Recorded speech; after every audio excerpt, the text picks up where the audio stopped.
दरअसल यूक्रेन के राष्ट्रपति वोलोदिमीर ज़ेलेंस्की ने अमेरिका के राष्ट्रपति डोनाल्ड ट्रंप के सामने शर्तें रखी हैं। शर्त यह कि वार्ता में यूक्रेन को औपचारिक तौर पर भागीदार बनाया जाए, साथ ही यूक्रेन अपनी 1 इंच जमीन रूस को नहीं देगा।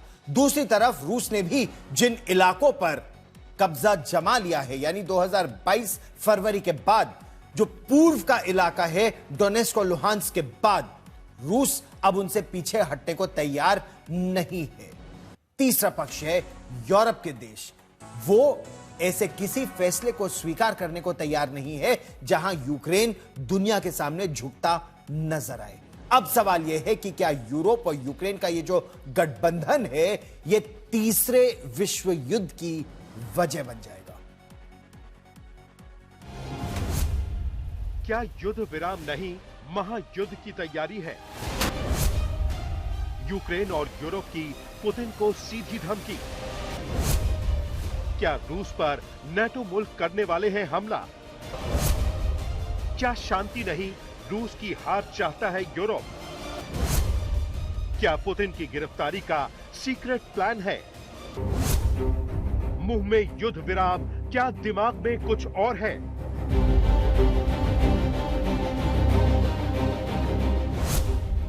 क्यों अलास्का में ट्रंप पुतिन की मीटिंग होगी?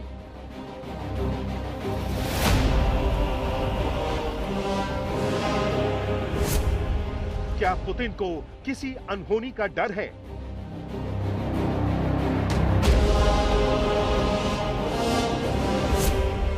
क्या पुतिन को गिरफ्तारी का डर सता रहा है?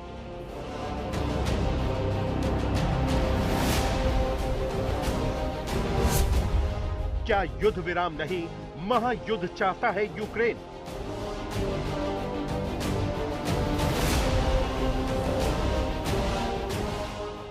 युद्ध विराम की सबसे बड़ी बैठक से पहले यूरोप ने पुतिन के खिलाफ महायुद्ध के संकेत दे दिए हैं, क्योंकि यूरोपियन यूनियन का साझा बयान ट्रंप पुतिन की मुलाकात को लेकर सबसे बड़ा झटका है।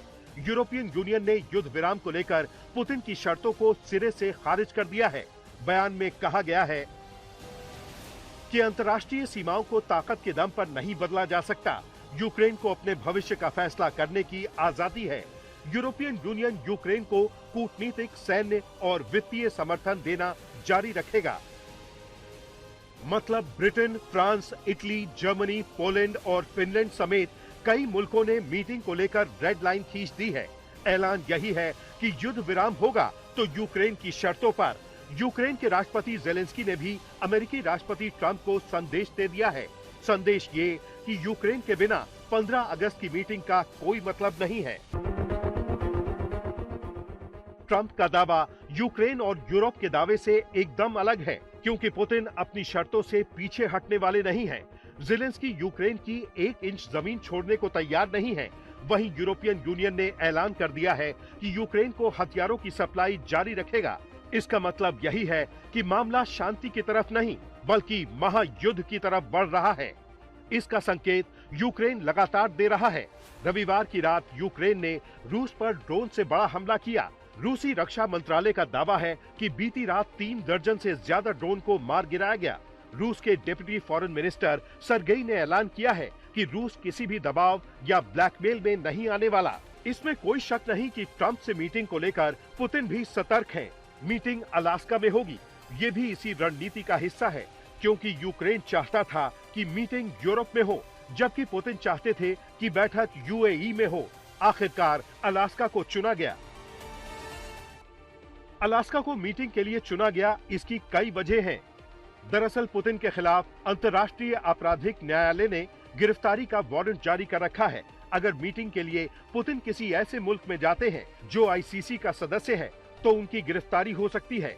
रूस के डिफेंस एक्सपर्ट मानते हैं कि यूरोप में मीटिंग के पीछे बड़ा षड्यंत्र हो सकता था, क्योंकि यूरोप के कई मुल्क आईसीसी के सदस्य हैं। ऐसे में पुतिन की गिरफ्तारी संभव थी, लिहाजा रूस ने यूक्रेन में मीटिंग को खारिज कर दिया। यही वजह है कि मीटिंग के लिए अलास्का को चुना गया, क्योंकि अमेरिका आईसीसी का सदस्य नहीं है। दूसरी तरफ अलास्का रूस से सिर्फ 88 किलोमीटर दूर है। पुतिन के लिए यहाँ पर जाना सबसे मुफीद है। बड़ी बात यह है कि अलास्का से रूस के सबसे करीबी मिलिट्री बेस सिर्फ 80 से 100 किलोमीटर की दूरी पर हैं। यानी पुतिन के साथ किसी भी तरह की अनहोनी से निपटने के लिए रूस तैयार है। माना जा रहा है कि मीटिंग से पहले ही रूस यूक्रेन युद्ध और भीषण हो सकता है। ट्रंप के साथ पुतिन की मीटिंग फिक्स होने के बाद भी यूक्रेन की तरफ से लगातार हवाई हमले जारी हैं। ये हमले बताते हैं कि जेलेंस्की और यूरोप के कई मुल्क ट्रंप और पुतिन की मुलाकात के खिलाफ हैं। अब देखना यही है कि ट्रंप और पुतिन की मुलाकात से कोई नतीजा नहीं निकला तो क्या होगा। डिफेंस एक्सपर्ट मानते हैं कि यूरोप और यूक्रेन की बयानबाजी से यही संकेत निकल रहे हैं कि युद्ध विराम की संभावना कम है। लिहाजा महायुद्ध की स्क्रिप्ट यूरोप और यूक्रेन ने लिख दी है। अगर वार्ता असफल रही तो रूस अमेरिका के रिश्तों में तनाव बढ़ेगा और ऐसे में रूस की तरफ से यूरोप पर हमले का खतरा बढ़ जाएगा।